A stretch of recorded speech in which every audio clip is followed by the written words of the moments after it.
Hello ಕರ್ನಾಟಕದ ಸ್ಪರ್ಧಾರ್ಥಿಗಳಿಗೆ ನಮಸ್ಕಾರಗಳು. ಈ ವಿಡಿಯೋದಲ್ಲಿ ನಾವು ಕರ್ನಾಟಕ PDO ಮತ್ತು ವಿಲೇಜ್ ಅಕೌಂಟೆಂಟ್ಗೆ ಸಂಬಂಧಪಟ್ಟಂತಹ ಮಾಡೆಲ್ ಕ್ವಶನ್ ಪೇಪರ್ನ ಡಿಸ್ಕಸ್ ಮಾಡ್ತಾ ಇದ್ದೀವಿ. ಇದು ಪೇಪರ್ 1ಗೆ ಸಂಬಂಧಪಟ್ಟಂತಹ ಮಾಡೆಲ್ ಕ್ವಶನ್ ಪೇಪರ್ ಆಗಿದೆ. ಅದಕ್ಕೋಸ್ಕರ ಹೊಸ್ತಾ ಬಂದಿರೋರು ಚಾನಲ್ಗೆ ಸಬ್ಸ್ಕ್ರೈಬ್ ಮಾಡಿಕೊಡ್ರಿ ಮತ್ತು ಕೊನೆವರೆಗೂ ನೋಡಿ. ಕ್ವಶನ್ಸು ರಿಪೀಟ್ ಆಗಿರುವಂತಹ ಪ್ರಶ್ನೆಗಳಾಗಿದ್ದಾವೆ. ಮೊದಲನೇದಾಗಿ, ಅಘನಾಶಿನಿ ಮತ್ತು ಶರಾವತಿ ನದಿಗಳ ಮಧ್ಯೆ ಇರುವ ಪಟ್ಟಣಗಳ ಜೋಡಿ ಯಾವುದು ಅಂತ ಕೇಳಿದ್ದಾರೆ. ಸೊ ಅಘನಾಶಿನಿ ಮತ್ತು ಶರಾವತಿ ನದಿಗಳ ಮಧ್ಯೆ ಇರ್ತಕ್ಕಂಥ ಪಟ್ಟಣಗಳು ಯಾವುವು ಅಂತ ಅಂದರೆ ಇಲ್ಲಿ ಆಪ್ಷನ್ ಬಿ ಕುಮಟಾ ಮತ್ತು ಹೊನ್ನಾವರ ಪಟ್ಟಣಗಳು ನೋಡಿ. ಇವೆರಡೂ ಪಟ್ಟಣಗಳು ಅಘನಾಶಿನಿ ಮತ್ತು ಶರಾವತಿ ನದಿಯ ಮಧ್ಯೆ ಕಂಡುಬರುತ್ತವೆ. ಈ ಟೈಪ್ ಕ್ವಶನ್ಗಳು ಜಾಸ್ತಿ ಕೇಳ್ತಾ ಇದ್ದಾರೆ ಇದರಲ್ಲಿ. ಈ ಕೆಳಕಂಡವರ ವರದಿಯನ್ನು ಆಧರಿಸಿ 1956ರಲ್ಲಿ ಕರ್ನಾಟಕವು ರಚನೆ ಆಯಿತು ಅಂತ ಕೇಳಿದ್ದಾರೆ. ಸೊ ಕರ್ನಾಟಕವು ಭಾಷಾ ಆಧಾರದ ಮೇಲೆ ಆಪ್ಷನ್ ಸಿ ನೋಡಿ 1956ರಲ್ಲಿ ಫಜಲ್ ಅಲಿ ಆಯೋಗದ ಒಂದು ಶಿಫಾರಸಿನ ಮೇರೆಗೆ ರಚನೆಯಾಯಿತು. ನೆಕ್ಸ್ಟ್, ಪ್ಯಾರಾದೀಪ್ ಬಂದರಿನಿಂದ ರಫ್ತಾಗುವ ಪ್ರಧಾನ ಪದಾರ್ಥಗಳ ಜೋಡಿ ಯಾವುದು ಅಂತ ಕೇಳಿದ್ದಾರೆ. ಸೊ ಪ್ಯಾರಾದೀಪ್ ಬಂದರಿನಿಂದ ರಫ್ತಾಗುವಂತಹ ಮುಖ್ಯವಾದ ಜೋಡಿ ಯಾವುದು ಅಂದರೆ ಆಪ್ಷನ್ ಬಿ ನೋಡಿ, ಕಬ್ಬಿಣದ ಅದಿರು ಮತ್ತು ಮ್ಯಾಂಗನೀಸ್ ಇವೆರಡೂ ಪ್ಯಾರಾದೀಪ್ ಬಂದರಿನಿಂದ ರಫ್ತಾಗುತ್ತವೆ. ನೆಕ್ಸ್ಟ್, ಇನ್ನು ಬೆಳ್ಳಿಯು ಸಮೃದ್ಧವಾಗಿ ಸಿಗುವಂತಹ ರಾಜ್ಯ ಯಾವುದು ಅಂತ ಕೇಳಿದರೆ, ಸೊ ನಮ್ಮ ದೇಶದಲ್ಲಿ ಬೆಳ್ಳಿಯು ಅತಿ ಹೆಚ್ಚು ಸಿಗುವಂತಹ ರಾಜ್ಯ ಯಾವುದು ಅಂದ್ರೆ ಆಪ್ಷನ್ ಎ ರಾಜಸ್ಥಾನ್ ನೋಡಿ. ರಾಜಸ್ಥಾನದಲ್ಲಿ ಅತಿ ಹೆಚ್ಚು ಬೆಳ್ಳಿಯ ಮೈನಿಂಗನ್ನು ಮಾಡಲಾಗುತ್ತದೆ. ಮರುಭೂಮಿ ಇರುವ ಕಾರಣ ಬೆಳ್ಳಿ ಜಾಸ್ತಿ ಸಿಗುತ್ತೆ ಅಲ್ಲಿ. ನೆಕ್ಸ್ಟ್, ಇನ್ನು ಪ್ರಾಣಿಗಳು, ಸಸ್ಯಗಳು ಮತ್ತು ಇನ್ನಿತರ ಸೂಕ್ಷ್ಮಜೀವಿಗಳ ಪಳೆಯುಳಿಕೆಗಳು ಯಾವ ಶಿಲೆಗಳಲ್ಲಿ ಕಂಡುಬರುತ್ತವೆ? ಪ್ರಾಣಿಗಳು, ಸಸ್ಯಗಳು ಮತ್ತು ಇನ್ನಿತರ ಜೀವಿಗಳ ಪಳೆಯುಳಿಕೆಗಳು ಕಂಡುಬರುವುದು ಆಪ್ಷನ್ ಬಿ ಜಲಜ ಶಿಲೆಗಳು ನೋಡಿ. ಇದು ಜಾಸ್ತಿ ಕೇಳಿದ್ದಾರೆ ಜಲಜ ಶಿಲೆಗಳ ಬಗ್ಗೆ, ಅದಕ್ಕೋಸ್ಕರ ಇದನ್ನು ತಿಳಿದುಕೊಡ್ರಿ. ನೆಕ್ಸ್ಟ್, ಇನ್ನು ಕರ್ನಾಟಕದಲ್ಲಿ ಲ್ಯಾಟರೈಟ್ ಮಣ್ಣಿನ ಬೃಹತ್ ಪ್ರದೇಶ ಹೊಂದಿರುವಂಥ ಜಿಲ್ಲೆಗಳ ಸರಿಯಾದ ಅನುಕ್ರಮಣಿಕೆ ಕೆಳಕಂಡಂತೆ ಇದೆ ಅಂತ ಕೇಳಿದ್ದಾರೆ. ಸೊ ನಮ್ಮ ಕರ್ನಾಟಕದಲ್ಲಿ ಅತಿ ಹೆಚ್ಚು ಲ್ಯಾಟರೈಟ್ ಹೊಂದಿರತಕ್ಕಂಥದ್ದು ಕೊಡಗು, ಅದಾದಮೇಲೆ ದಕ್ಷಿಣ ಕನ್ನಡ ಮತ್ತು ಅದಾದಮೇಲೆ ಉಡುಪಿ. ಇದು ಸರಿಯಾದ ಕ್ರಮವಾಗಿದೆ ನೋಡಿ ಅನುಕ್ರಮಣಿಕೆ. ಇನ್ನು ನೆಕ್ಸ್ಟ್, ದಕ್ಷಿಣ ಗೋಳಾರ್ಧದಲ್ಲಿ ಅತ್ಯಂತ ದೀರ್ಘವಾದ ಹಗಲು ಇರುವಂತಹ ದಿನ ಯಾವುದು ಅಂತ ಕೇಳಿದ್ದಾರೆ. ಸೊ ದಕ್ಷಿಣ ಗೋಳಾರ್ಧದಲ್ಲಿ ಅತಿ ದೊಡ್ಡ ಹಗಲು ಇರತಕ್ಕಂಥ ದಿನ ಯಾವುದು ಅಂದ್ರೆ ಇಲ್ಲಿ ಆಪ್ಷನ್ ಡಿ ಡಿಸೆಂಬರ್ 22 ನೋಡಿ. ನಮ್ಮ ದೇಶ ಅಥವಾ ದಕ್ಷಿಣ ಗೋಳಾರ್ಧದಲ್ಲಿ ಡಿಸೆಂಬರ್ 22ರಂದು ಅತಿ ದೊಡ್ಡ ಹಗಲನ್ನು ಕಾಣ್ತೀವಿ ನಾವು. ನೆಕ್ಸ್ಟ್, ಇನ್ನು ಕೊಂಕಣ ರೈಲ್ವೆಯು ಈ ಕೆಳಕಂಡ 2 ಸ್ಥಳಗಳಿಗೆ ಸಂಪರ್ಕವನ್ನು ಕಲ್ಪಿಸುತ್ತದೆ. ಕೊಂಕಣ ರೈಲ್ವೆ, ಇಲ್ಲಿ ಸರಿಯಾದಂತಹ ಉತ್ತರ ಆಪ್ಷನ್ ಸಿ ನೋಡಿ. ಮುಂಬೈ ಮತ್ತು ಮಂಗಳೂರು 2 ನಗರಗಳಿಗೆ ಈ ಕೊಂಕಣ ರೈಲ್ವೆಯು ಸಂಪರ್ಕವನ್ನು ಕಲ್ಪಿಸುತ್ತದೆ. ಕಾಂಗ್ರಾ ಕಣಿವೆ ಎಲ್ಲಿದೆ ಅಂತ ಕೇಳಿದ್ದಾರೆ. ಸೊ ಕಾಂಗ್ರಾ ಕಣಿವೆ ಕಂಡುಬರುವುದು ಎಲ್ಲಿ? ಕಾಂಗ್ರಾ ಕಣಿವೆ ಕಂಡುಬರೋದು ಇಲ್ಲಿ ಸರಿಯಾದಂಥ ಉತ್ತರ ಆಪ್ಷನ್ ಬಿ ನೋಡಿ, ಹಿಮಾಚಲ ಪ್ರದೇಶದಲ್ಲಿ ಕಾಂಗ್ರಾ ಕಣಿವೆ ಕಂಡುಬರುತ್ತದೆ. ನೆಕ್ಸ್ಟ್ ಕ್ವಶನ್,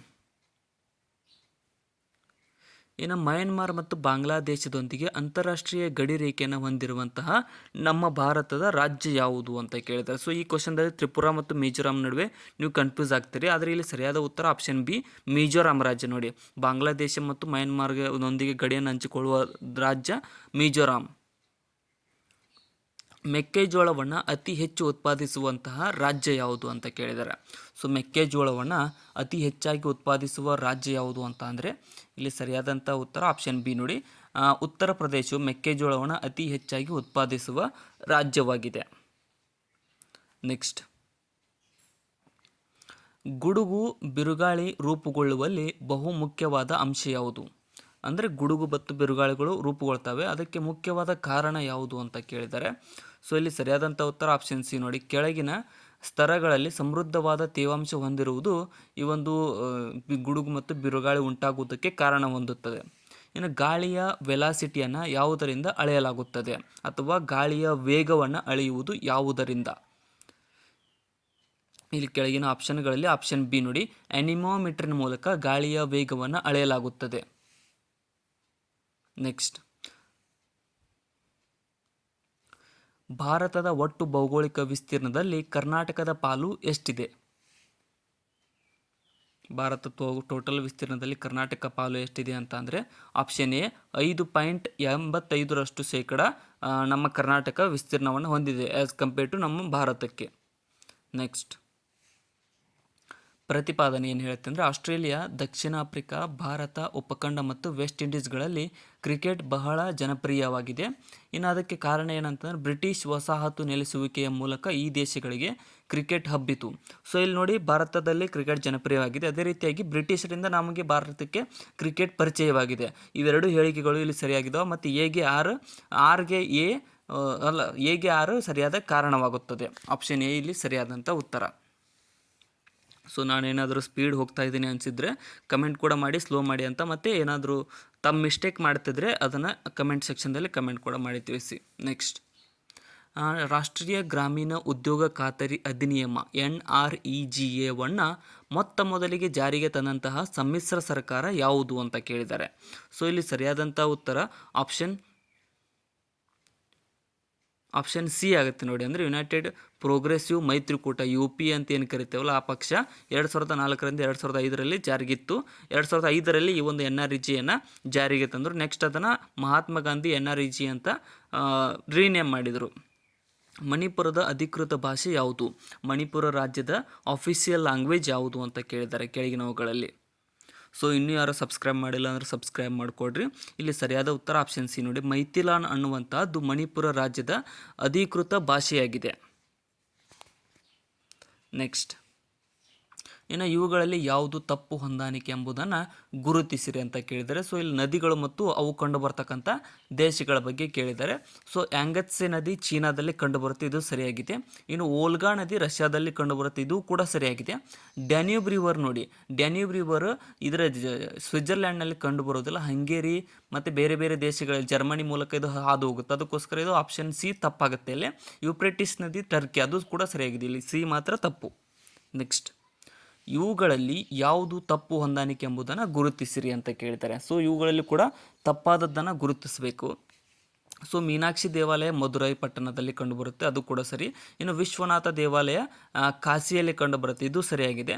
ಜಗನ್ನಾಥ ದೇವಾಲಯ ಪುರಿಯಲ್ಲಿ ಕಂಡುಬರುತ್ತೆ, ಇದು ಕೂಡ ಸರಿ. ಇನ್ನು ಕೊನೆಗೆ ನೋಡಿ, ವಿಠೋಬಾ ದೇವಾಲಯ ಕಂಡುಬರೋದು ತಮಿಳುನಾಡಿನಲ್ಲಿ ಕಂಡುಬರುತ್ತೆ. ಅದಕ್ಕೋಸ್ಕರ ಇವರು ಏನು ಕೊಟ್ಟಿದ್ದಾರೆ, ಮಹಾರಾಷ್ಟ್ರದ ಪುಣೆ ಅಂತ ಕೊಟ್ಟಿದ್ದಾರೆ. ಅದಕ್ಕೋಸ್ಕರ ಇಲ್ಲಿ ಆಪ್ಷನ್ ಡಿ ತಪ್ಪಾದ ಹೊಂದಾಣಿಕೆಯಾಗಿದೆ. ಮಿಕ್ಕಿದ 3 ಸರಿಯಾಗಿದ್ದಾವೆ. ಭಾರತದಲ್ಲಿ ಮುಸ್ಲಿಮರ ಅಭಿವೃದ್ಧಿಯ ಸಾಪೇಕ್ಷ ಸ್ಥಿತಿ ಕುರಿತಂತೆ ತನಿಖೆ ನಡೆಸಿದ ಆಯೋಗ ಅಥವಾ ಸಮಿತಿ ಯಾವುದು ಅಂತ ಕೇಳಿದ್ದಾರೆ. ಸೊ ಮುಸ್ಲಿಮರ ಬಗ್ಗೆ ಅಧ್ಯಯನ ಮಾಡೋದಕ್ಕೆ ಅಥವಾ ಅವರ ಅಭಿವೃದ್ಧಿ ಬಗ್ಗೆ ತನಿಖೆ ನಡೆಸಿದ ವರದಿ ಅಂದರೆ option B justice Rajendra Sachar ಸಮಿತಿ ನೋಡಿ. ಆಪ್ಷನ್ ಬಿ ಇಲ್ಲಿ ಸರಿಯಾಗುತ್ತದೆ. ನೆಕ್ಸ್ಟ್, ವಿಶ್ವ ನೀರಿನ ದಿನವನ್ನು ಯಾವಾಗ ಆಚರಿಸಲಾಗುತ್ತದೆ ಅಂತ ಕೇಳಿದ್ದಾರೆ. ಸೊ ವಿಶ್ವ ನೀರಿನ ದಿನವನ್ನು ಆಚರಿಸುವ ದಿನಾಂಕ ಯಾವುದು ಅಂದರೆ ಆಪ್ಷನ್ ಸಿ ನೋಡಿ, ಯಾವುದಂದ್ರೆ ಮಾರ್ಚ್ 22ರಂದು ನಾವು ವಿಶ್ವ ನೀರಿನ ದಿನವನ್ನು ಆಚರಿಸುತ್ತೇವೆ, ವರ್ಲ್ಡ್ ವಾಟರ್ ಡೇ. ನೆಕ್ಸ್ಟ್, ಇನ್ನು ಅರುಣಾ ಶಾನ್ಭಾಗ್ ಪ್ರಕರಣ ಯಾವುದಕ್ಕೆ ಸಂಬಂಧಿಸಿದೆ? ಅರುಣಾ ಶಾನ್ಭಾಗ್ ಪ್ರಕರಣ ಸಂಬಂಧಿಸಿರುವುದು ಆಪ್ಷನ್ಗಳು ನೋಡಿ, ವರದಕ್ಷಿಣೆ ಸಾವು ಸಮೀಕರಣ. ಇಲ್ಲಿ ಆಪ್ಷನ್ ಬಿ ಸರಿಯಾಗುತ್ತೆ. ಸುಖಮರಣ ಅನ್ನುವಂಥ ಯುಥೇನೇಸಿಯಾ ಅಂತ ಏನು ಕರಿತೀವಲ್ಲ ಅದಕ್ಕೆ ಈ ಒಂದು ಅರುಣಾ ಶಾನ್ಭಾಗ್ ಪ್ರಕರಣವು ಸಂಬಂಧಪಟ್ಟಿತ್ತು. 2G ಹಗರಣ ಯಾವುದಕ್ಕೆ ಸಂಬಂಧಿಸಿದೆ ಅಂತ ಕೇಳಿದರೆ, ಸೊ 2G ಹಗರಣ ಸಂಬಂಧಿಸಿರುವುದು ಆಪ್ಷನ್ ಸಿ ನೋಡಿ, ದೂರ ಸಂಪರ್ಕಕ್ಕೆ ಇದೊಂದು ಸಂಬಂಧಿಸಿತ್ತು. ದೂರ ಸಂಪರ್ಕ ಹಗರಣ ಇದು ಆಪ್ಷನ್ ಸಿ ಸರಿಯಾದ ಉತ್ತರವಾಗುತ್ತದೆ. ಡಿಸ್ಕ್ರಿಪ್ಷನ್ದಲ್ಲಿರ್ತಕ್ಕಂಥ ನಮ್ಮ ಚಾನಲ್ನ ಅಕೌಂಟ್ಸ್ಗಳನ್ನು ಕೂಡ ಫಾಲೋ ಮಾಡಿಕೊಡ್ರಿ. ನೆಕ್ಸ್ಟ್, ಇನ್ನು ಅರಬ್ ಒಕ್ಕೂಟದ ಪ್ರಧಾನ ಕಚೇರಿ ಇರುವಂತಹ ಸ್ಥಳ ಯಾವುದು? ಅರಬ್ ಒಕ್ಕೂಟದ ಪ್ರಧಾನ ಕಚೇರಿ ಅಥವಾ ಕೇಂದ್ರ ಕಚೇರಿ ಇರುವ ಸ್ಥಳ. ಇಲ್ಲಿ ಸರಿಯಾದ ಉತ್ತರ ಆಪ್ಷನ್ ಎ ನೋಡಿ, ಕೈರೋದಲ್ಲಿ ಅರಬ್ ಒಕ್ಕೂಟದ ಪ್ರಧಾನ ಕಚೇರಿ ಕಂಡುಬರುತ್ತದೆ. ಆಪ್ಷನ್ ಎ ಸರಿಯಾಗಿದೆ. ನೆಕ್ಸ್ಟ್, ಇನ್ನು ಭಾರತದ ಮೊದಲ ಯುದ್ಧ ವಿಮಾನದ ಹೆಸರೇನು ಅಂತ ಕೇಳಿದ್ದಾರೆ. ಸೊ ಭಾರತದ ಮೊದಲ ಯುದ್ಧ ವಿಮಾನದ ಹೆಸರು, ಇಲ್ಲಿ ಸರಿಯಾದಂಥ ಉತ್ತರ ಆಪ್ಷನ್ ಡಿ ನೋಡಿ, ತೇಜಸ್ ಅನ್ನುವಂಥದ್ದು ಭಾರತದ ಮೊದಲ ಯುದ್ಧ ವಿಮಾನವಾಗಿದೆ. ಆಪ್ಷನ್ ಡಿ ಸರಿಯಾದ ಉತ್ತರ. ನೆಕ್ಸ್ಟ್, ಇನ್ನು ಗಾಡ್ಸ್ ಓನ್ ಕಂಟ್ರಿ ಎಂಬ ನುಡಿಗಟ್ಟನ್ನು ಭಾರತದ ಯಾವ ರಾಜ್ಯಕ್ಕೆ ಸಂಬಂಧಿಸಿದಂತೆ ಆಗಾಗ್ಗೆ ಬಳಸಲಾಗುತ್ತದೆ ಅಂತ ಕೇಳಿದ್ದಾರೆ. ಸೊ ಇದು ಎಲ್ರಿಗೂ ಆಲ್ಮೋಸ್ಟ್ ಗೊತ್ತೇ ಇದೆ ಅನ್ಕೊತೀನಿ. ಇಲ್ಲಿ ಆಪ್ಷನ್ ಡಿ ನೋಡಿ, ಕೇರಳ ರಾಜ್ಯದ್ದು ಇದು ಪ್ರವಾಸ ನುಡಿಗಟ್ಟು ಆಗಿದೆ. ಗಾಡ್ಸ್ ಓನ್ ಕಂಟ್ರಿ ಅನ್ನುವಂಥದ್ದು ಪ್ರವಾಸದ ಥೀಮ್. ಇನ್ನು ಪರಿಶುದ್ಧವಾದ ಚಿನ್ನವು ಅಂದರೆ 24 ಕ್ಯಾರೆಟ್ ಚಿನ್ನದ ಆಭರಣಗಳ ತಯಾರಿಕೆಗೆ ಯಾಕೆ ಸೂಕ್ತವಲ್ಲ ಅಂತ ಕೇಳಿದ್ದಾರೆ. ಸೊ ಆಭರಣಗಳ ತಯಾರಿಕೆಗೆ ಅದು ಯಾಕೆ ಸೂಕ್ತವಲ್ಲ ಅಂತ ಅಂದರೆ ಆಪ್ಷನ್ ಬಿ ನೋಡಿ, ಪರಿಶುದ್ಧವಾದ ಚಿನ್ನವು ಆಭರಣಗಳ ತಯಾರಿಕೆಗೆ ತೀರಾ ಮೆದುವಾಗಿರುವುದರಿಂದ ಇದು ಆಭರಣ ತಯಾರಿಸೋದಕ್ಕೆ ಬರುವುದಿಲ್ಲ, ಅದಕ್ಕೆ ಮಿಶ್ರಣ ಬೇಕಾಗುತ್ತೆ. ಬಹ್ರೈನ್ನಲ್ಲಿರುವ ಬಹುಸಂಖ್ಯಾತ ಜನರು ಕೆಳಕಂಡ ಪಂಗಡದವರಾಗಿದ್ದಾರೆ ಅಂತ ಕೇಳಿದ್ದಾರೆ. ಸೊ ಬಹ್ರೈನ್ನಲ್ಲಿ ಕಂಡು ಬರ್ತಕ್ಕಂಥ ಹೆಚ್ಚಿನ ಜನರು ಯಾವ ಇದಂದ್ರೆ ಆಪ್ಷನ್ ಎ ಸಿಯಾಗಳು ನೋಡಿ. ಇದು ಮುಸ್ಲಿಮ್ನಲ್ಲಿರ್ತಕ್ಕಂಥ ಎರಡು ಪಂಗಡಗಳು ಸಿಯಾ ಮತ್ತು ಸುನ್ನಿ ಅಂತ ಬರ್ತಾವೆ. ಅದರ ಒಳಗಡೆ ಬಹ್ರೈನ್ನಲ್ಲಿ ಸಿಯಾ ಸಂಬಂಧಪಟ್ಟಿರುವವರು ಇರ್ತಾರೆ. ಇನ್ನು ಭೂಮಿಯ ಸುತ್ತ ವೃತ್ತಾಕಾರದ ಕಕ್ಷೆಯಲ್ಲಿ ಒಂದು ಉಪಗ್ರಹವು ಕಕ್ಷೆಯಲ್ಲಿದೆ. ರಿಮೋಟ್ ಕಂಟ್ರೋಲ್ನಿಂದ ಅದನ್ನು ಕಡಿಮೆ ತ್ರಿಜ್ಯದ ಕಕ್ಷೆಗೆ ತೆಗೆದುಕೊಂಡು ಬಂದಾಗ ಏನಾಗುತ್ತೆ ಅಂತ ಕೇಳಿದ್ದಾರೆ. ಸೊ ಒಂದು ವೃತ್ತಾಕಾರದಲ್ಲಿ ಒಂದು ಕಕ್ಷೆಯಿಂದ ಸುತ್ತಾ ಇದೆ ಉಪಗ್ರಹ, ಅದನ್ನು ಕಡಿಮೆ ವೃತ್ತಕ್ಕೆ ತಂದು ಕೊಟ್ಟಾಗ ಆಪ್ಷನ್ ಏನು ನೋಡಿ, ಉಪಗ್ರಹದ ಮೇಲಿನ ಗುರುತ್ವಾಕರ್ಷಣೆ ಹಾಗೂ ಅದರ ವೇಗ ಕೂಡ ಹೆಚ್ಚಾಗುತ್ತೆ. ಗುರುತ್ವಾಕರ್ಷಣೆ ಬಲ ಸಮೀಪ ಬಂದಂತೆ ಜಾಸ್ತಿ ಆಗುತ್ತೆ ಯಾವುದೇ ಒಂದು ಗ್ರಹದ್ದು, ಅದೇ ರೀತಿಯಾಗಿ ಅದರ ವೇಗ ಕೂಡ ಜಾಸ್ತಿ ಆಗ್ತಾ ಹೋಗುತ್ತೆ. ಈ ಕೆಳಗಿನ ಯಾವುದು ಡಾಪ್ಲರ್ ಪರಿಣಾಮಕ್ಕೆ ಉದಾಹರಣೆಯಾಗಿದೆ? ಸೊ ಡಾಪ್ಲರ್ ಪರಿಣಾಮಕ್ಕೆ ಉದಾಹರಣೆ ಯಾವುದು ಕೆಳಗಿನ 4 ಆಪ್ಷನ್ಗಳಲ್ಲಿ?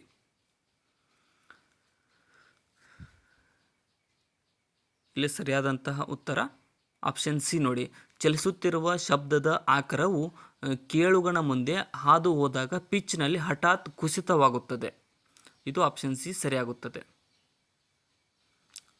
ದೂರ ಹೋದಂತೆ ಕುಸಿತವಾಗುತ್ತೆ, ನಮ್ಮ ಸೌಂಡ್ ಕಮ್ಮಿ ಕೇಳ್ತಾ ಹೋಗುತ್ತೆ.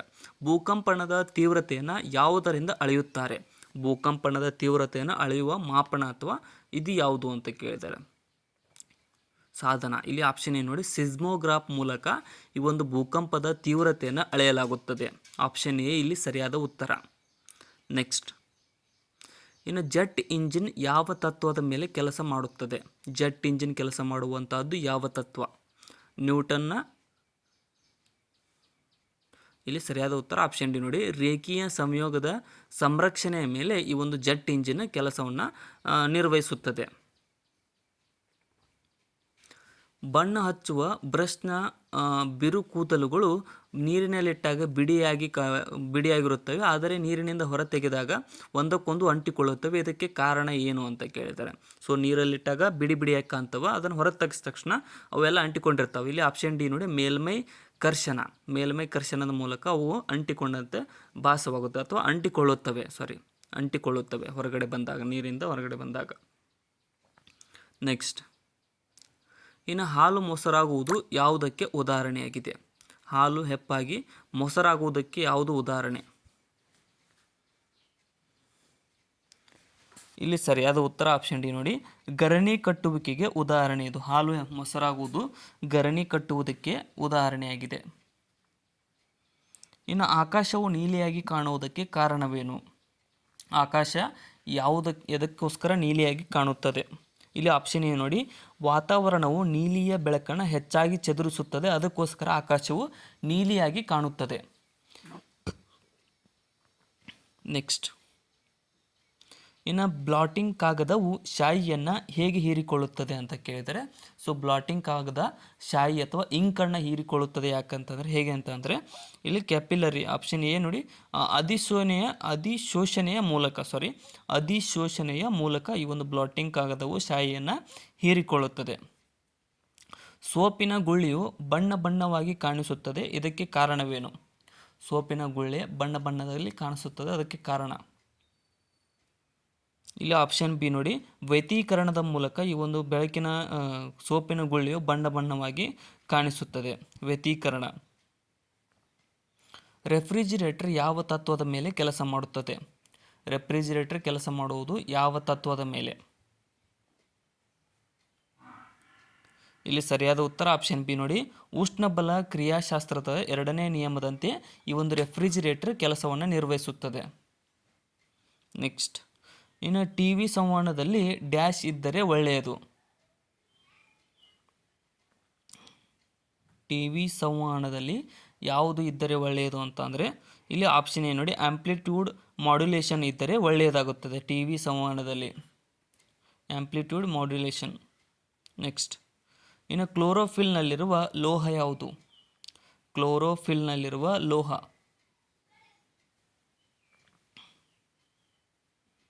ಇಲ್ಲಿ ಸರಿಯಾದ ಉತ್ತರ ಆಪ್ಷನ್ ಸಿ ನೋಡಿ, ಮೆಗ್ನೀಸಿಯಮ್ ಕ್ಲೋರೋಫಿಲ್ನಲ್ಲಿ ಕಂಡುಬರುವ ಲೋಹವಾಗಿದೆ, ಮೆಗ್ನೀಸಿಯಮ್ ಅನ್ನುವಂಥದ್ದು. ನೆಕ್ಸ್ಟ್, ಇನ್ನು ಜಿಐ ಕೊಳವೆಗಳಲ್ಲಿ ಕಬ್ಬಿಣದ ಸಂರಕ್ಷಣಾವನ್ನು ಈ ಕೆಳಕಂಡ ಲೇಪನದ ಮೂಲಕ ತಡೆಗಟ್ಟಲಾಗುವುದು. ಇಲ್ಲಿ ಆಪ್ಷನ್ ಸಿ ನೋಡಿ, ಜಿಂಕ್ ಮೂಲಕ ಈ ಒಂದು ತಡೆಗಟ್ಟಲಾಗುತ್ತದೆ ಕಬ್ಬಿಣದ ಲೇಪನವನ್ನು ಜಿಐ ಕೊಳವೆಗಳಲ್ಲಿ. ನೆಕ್ಸ್ಟ್, ಚೆನ್ನಾಗಿ ಮಳೆಯಾದ ನಂತರ ವಿಶಿಷ್ಟವಾದ ಆಹ್ಲಾದಕರ ವಾಸನೆಯ ಅನುಭವವಾಗುತ್ತದೆ, ಈ ವಾಸನೆಗೆ ಕಾರಣವೇನು? ಇಲ್ಲಿ ಆಪ್ಷನ್ ಬಿ ನೋಡಿ, ಒದ್ದೆಯಾದ ಮಣ್ಣಿನಲ್ಲಿ ಬೆಳೆಯುವಂಥ ಕೆಲವು ರೀತಿಯ ಬ್ಯಾಕ್ಟೀರಿಯಾಗಳ ಕ್ರಿಯೆಯಿಂದ ಈ ಒಂದು ಒದ್ದೆಯಾದ ತಕ್ಷಣ ವಾಸನೆ ಬರುತ್ತದೆ. ಉಚ್ಚ ನ್ಯಾಯಾಲಯದ ನ್ಯಾಯಾಧೀಶರುಗಳನ್ನು ರಾಷ್ಟ್ರಪತಿಯವರು ಈ ಕೆಳಕಂಡವರೊಂದಿಗೆ ಸಮಾಲೋಚಿಸಿ ನೇಮಕ ಮಾಡುತ್ತಾರೆ.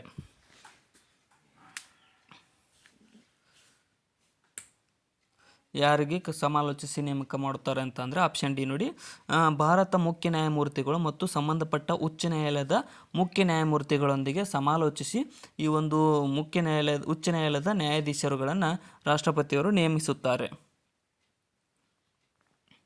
ಈ ಕೆಳಕಂಡ ಯಾವ ಸಂದರ್ಭದಲ್ಲಿ ರಾಷ್ಟ್ರಪತಿಯವರಾಗಲಿ ಅಥವಾ ಇತರ ಯಾವುದೇ ಪ್ರಾಧಿಕಾರವಾಗಲಿ ಕೇಂದ್ರ ಲೋಕಸೇವಾ ಆಯೋಗದೊಂದಿಗೆ ಸಮಾಲೋಚಿಸುವುದು ಕಡ್ಡಾಯವಾಗಿರುವುದಿಲ್ಲ ಅಂತ ಕೇಳಿದ್ದಾರೆ. ಸೊ ಇಲ್ಲಿ ಸರಿಯಾದಂಥ ಉತ್ತರ ಏನಂತ ಅಂದರೆ ಕಡ್ಡಾಯ ಇರೋಂಗಿಲ್ಲ, ಇದಿರಂಗಿಲ್ಲ. ಆಪ್ಷನ್ ಏನು ನೋಡಿ, ಸಂವಿಧಾನದ 335ನೇ ಅನುಚ್ಛೇದದ ವ್ಯಾಪ್ತಿಯಲ್ಲಿ ಬರುವಂತಹ ವಿಷಯಗಳ ಸಂದರ್ಭ ಬಂದಾಗ ರಾಷ್ಟ್ರಪತಿಯವರು ಯಾರ ಸಲಹೆ ಅಥವಾ ಯಾರದೇ ಕಡ್ಡಾಯವಾಗಿ ಇದು ತಗೊಳ್ಳೋಂಗಿಲ್ಲ, ಅವರು ತಮ್ಮ ಡಿಸಿಷನ್ನ ತಗೋಬೋದು. ಈ ಕೆಳಗಿನ ಯಾರು ಕೇಂದ್ರದ ಲೆಕ್ಕಪತ್ರಗಳಿಗೆ ಸಂಬಂಧಿಸಿದ್ದಾರೆ ಮತ್ತು ಅವರನ್ನು ಭಾರತ ಸರ್ಕಾರದ ಸಾರ್ವಜನಿಕ ಹಣದ ಪಾಲಕರೆಂದು ಕರೆಯಲಾಗುತ್ತದೆ ಅಂತ ಕೇಳಿದ್ದಾರೆ. ಇಲ್ಲಿ ಆಪ್ಷನ್ ಏನು ನೋಡಿ, ಭಾರತದ ನಿಯಂತ್ರಕರು ಮತ್ತು ಮಹಾಲೇಖಪಾಲರನ್ನು ಈ ಒಂದು ಭಾರತದ ಸರ್ಕಾರದ ಸಾರ್ವಜನಿಕ ಹಣದ ಲೇಖಪಾಲಕರೆಂದು ಕರೆಯಲಾಗುತ್ತದೆ. ಇನ್ನು ಕೆಳಗಿನ ಯಾವುದು ಕೇಂದ್ರ ಸೂಚಿಯ ವ್ಯಾಪ್ತಿಯೊಳಗೆ ಸೇರಿಲ್ಲ ಅಂತ ಕೇಳಿದ್ದಾರೆ. ಕೇಂದ್ರ ಸೂಚಿಯಲ್ಲಿ ಅಥವಾ ಕೇಂದ್ರ ಸೆಂಟ್ರಲ್ ಲಿಸ್ಟ್ನಲ್ಲಿ ಕಂಡು ಬರೋದಿಲ್ಲ. ಇಲ್ಲಿ ಆಪ್ಷನ್ ಡಿ ನೋಡಿ, ಸಾರ್ವಜನಿಕ ಆರೋಗ್ಯ ಅನ್ನುವಂಥದ್ದು ರಾಜ್ಯಕ್ಕೂ ಕೂಡ ಸಂಬಂಧಪಟ್ಟಿರುವುದಾಗಿದೆ, ಅದಕ್ಕೋಸ್ಕರ ಅದು ಕೇಂದ್ರಕ್ಕಷ್ಟೇ ಬರೋಂಗಿಲ್ಲ, ಸಂಬಂಧಪಟ್ಟಿರುವುದಿಲ್ಲ. ಇನ್ನು ಸಂವಿಧಾನದ ಈ ಕೆಳಗಿನ ಯಾವ ಅನುಚ್ಛೇದವು 14 ವರ್ಷಕ್ಕಿಂತ ಕೆಳ ವಯಸ್ಸಿನ ಮಕ್ಕಳನ್ನು ಕಾರ್ಖಾನೆ, ಗಣಿ ಅಥವಾ ಇತರ ಅಪಾಯಕಾರಿ ಉದ್ಯೋಗಗಳಲ್ಲಿ ನೇಮಕ ಮಾಡಿಕೊಳ್ಳುವುದನ್ನು ನಿಷೇಧಿಸುತ್ತದೆ? ಇಲ್ಲಿ ಸರಿಯಾದಂತಹ ಉತ್ತರ ಬಾಲ ಅಪರಾಧಿ. ಇಲ್ಲಿ ಸರಿಯಾದ ಉತ್ತರ ಆಪ್ಷನ್ ಏನು ನೋಡಿ, ಅನುಚ್ಛೇದ 24ರಲ್ಲಿ ಈ ಒಂದು ಮಕ್ಕಳ ಕೂಲಿ ಕಾರ್ಮಿಕವನ್ನು ತೊಡಗಿಸಿಕೊಳ್ಳುವುದಿಲ್ಲ ಅನ್ನುವಂಥದ್ದನ್ನು ಹೇಳುತ್ತದೆ, ವಿಧಿ 24ರಲ್ಲಿ. ಇನ್ನು ಭಾರತೀಯ ಸಂವಿಧಾನದ ಬೇಸಿಕ್ ಸ್ಟ್ರಕ್ಚರ್ ಡಾಕ್ಟ್ರೇನನ್ನು ಮೊತ್ತ ಮೊದಲ ಬಾರಿಗೆ ನಿರೂಪಿಸಲಾದ ಸಂದರ್ಭ ಯಾವುದು ಅಂತ ಕೇಳಿದ್ದಾರೆ. ಸೊ ಬೇಸಿಕ್ ಸ್ಟ್ರಕ್ಚರ್ ಆಫ್ ಡಾಕ್ಟ್ರೇನ್ ಅನ್ನುವಂಥದ್ದು ಪ್ರಿಯಾಂಬಲ್ಗೆ ಸಂಬಂಧಪಟ್ಟಿರುವುದು. ಆಪ್ಷನ್ ಏನು ನೋಡಿ, ಕೇಶವಾನಂದ ಭಾರತಿ ವರ್ಸಸ್ ಕೇರಳ ರಾಜ್ಯ ಪ್ರಕರಣದಲ್ಲಿ ಇದನ್ನು ನಿರೂಪಿಸಲಾಗಿತ್ತು ಮೊದಲ ಬಾರಿಗೆ. ಇನ್ನು ಭಾರತೀಯ ಸಂವಿಧಾನದ ಪ್ರಕಾರ ಈ ಕೆಳಗಿನ ಯಾವ ಹಕ್ಕು ಮೂಲಭೂತ ಹಕ್ಕಾಗಿರುವುದಿಲ್ಲ? ಮೂಲಭೂತ ಹಕ್ಕು ಅಲ್ಲ ಅಂತ ಕೇಳಿದ್ದಾರೆ ಕೆಳಗಿನವುಗಳಲ್ಲಿ. ಇಲ್ಲಿ ಆಪ್ಷನ್ ಡಿ ನೋಡಿ, ಕೆಲಸ ಮಾಡುವ ಹಕ್ಕು ಮೂಲಭೂತ ಹಕ್ಕಲ್ಲ. ಇನ್ನು ಸಮಾನತೆ ಹಕ್ಕು, ವಾಕ್ ಸ್ವಾತಂತ್ರ್ಯದ ಹಕ್ಕು, ಧರ್ಮವನ್ನು ಬದಲಾಯಿಸಿಕೊಳ್ಳುವ ಹಕ್ಕು ಇವೆಲ್ಲವೂ ಇದು ಮೂಲಭೂತ ಹಕ್ಕುಗಳು. ಇನ್ನು ಪಠ್ಯ 1 ಮತ್ತು ಪಠ್ಯ 2 ಸರಿ ಹೊಂದಿಸಿ ಹಾಗೂ ಕೆಳಗೆ ಕೊಟ್ಟಿರುವ ಸಂಕೇತಗಳಿಂದ ಸರಿ ಉತ್ತರವನ್ನು ಆಯ್ಕೆ ಮಾಡಿ ಅಂತ ಕೇಳಿದ್ದಾರೆ. ಇಲ್ಲಿ ಆಪ್ಷನ್ ಬಿ ಸರಿಯಾಗುತ್ತೆ. ಏನಂತಂದರೆ ರಾಜ್ಯ ನೀತಿಯ ನಿರ್ದೇಶಕ ತತ್ವಗಳು, ಯೂನಿಫಾರ್ಮ್ ಸಿವಿಲ್ ಕೋಡ್, ಏಕರೂಪ ಸಿವಿಲ್ ಸಂಹಿತೆ ಕಂಡುಬರುತ್ತೆ. ಇನ್ನು ಮೂಲಭೂತ ಹಕ್ಕುಗಳಲ್ಲಿ ಯಾವುದು ಕಂಡುಬರುತ್ತೆ ಅಂದರೆ ಅಸ್ಪೃಶ್ಯತೆ ನಿರ್ಮೂಲನೆ ಕಾಯ್ದೆ ಕಂಡುಬರುತ್ತೆ. ಇನ್ನು ಮೂಲಭೂತ ಕರ್ತವ್ಯಗಳಲ್ಲಿ ರಾಷ್ಟ್ರಧ್ವಜಕ್ಕೆ ಗೌರವ ನೀಡುವುದು ಕಂಡುಬರುತ್ತೆ. ಇನ್ನು 5ನೇ ಅನುಸೂಚಿಯಲ್ಲಿ ಅನುಸೂಚಿತ ಪ್ರದೇಶಗಳು ಕಂಡುಬರುತ್ತವೆ. ಇಲ್ಲಿ ಆಪ್ಷನ್ ಬಿ ಸರಿಯಾದ ಉತ್ತರವಾಗುತ್ತದೆ, ಹೊಂದಾಣಿಕೆ. ನೆಕ್ಸ್ಟ್ ಕ್ವಶನ್, ಈ ಕೆಳಗಿನ ಯಾವುದು ಭಾರತದ ಸಾಂವಿಧಾನಿಕ ಪ್ರಾಧಿಕಾರ ಅಲ್ಲ ಅಂತ ಕೇಳಿದ್ದಾರೆ. ಸೊ ಈ ಕೆಳಗಿನವುಗಳಲ್ಲಿ ಯಾವುದು ಭಾರತದ ಸಾಂವಿಧಾನಿಕ ಪ್ರಾಧಿಕಾರ ಅಲ್ಲ ಅಂತ ಅಂದರೆ ಇಲ್ಲಿ ಸರಿಯಾದ ಉತ್ತರ ಆಪ್ಷನ್ ಡಿ ನೋಡಿ, ಯೋಜನಾ ಆಯೋಗವು ಭಾರತದ ಸಾಂವಿಧಾನಿಕ ಪ್ರಾಧಿಕಾರವಾಗಿರುವುದಿಲ್ಲ. ನೆಕ್ಸ್ಟ್ ಕ್ವಶನ್, ಇನ್ನು ರದ್ದುಪಡಿಸದ ಹೊರತು ತುರ್ತು ಪರಿಸ್ಥಿತಿ ಉದ್ಘೋಷಣೆಯ ಗರಿಷ್ಠ ಅವಧಿ ಎಷ್ಟು ಅಂತ ಕೇಳಿದ್ದಾರೆ. ಸೊ ರದ್ದುಪಡಿಸದ ಹೊರತು ತುರ್ತು ಪರಿಸ್ಥಿತಿಯ ಉದ್ಘೋಷಣೆಯ ಗರಿಷ್ಠ ಅವಧಿ ಎಷ್ಟು ಅಂದರೆ ಆಪ್ಷನ್ ಬಿ. ತುರ್ತು ಪರಿಸ್ಥಿತಿ ಘೋಷಣೆಯ ನಿರ್ಣಯವನ್ನು ಹೊರಡಿಸಿದ ದಿನದಿಂದ 6 ತಿಂಗಳವರೆಗೆ ಈ ಒಂದು ತುರ್ತು ಪರಿಸ್ಥಿತಿ ಚಾಲ್ತಿಯಲ್ಲಿರುತ್ತೆ ಅಥವಾ ಅದರ ಘೋಷಣೆ ಇರುತ್ತೆ.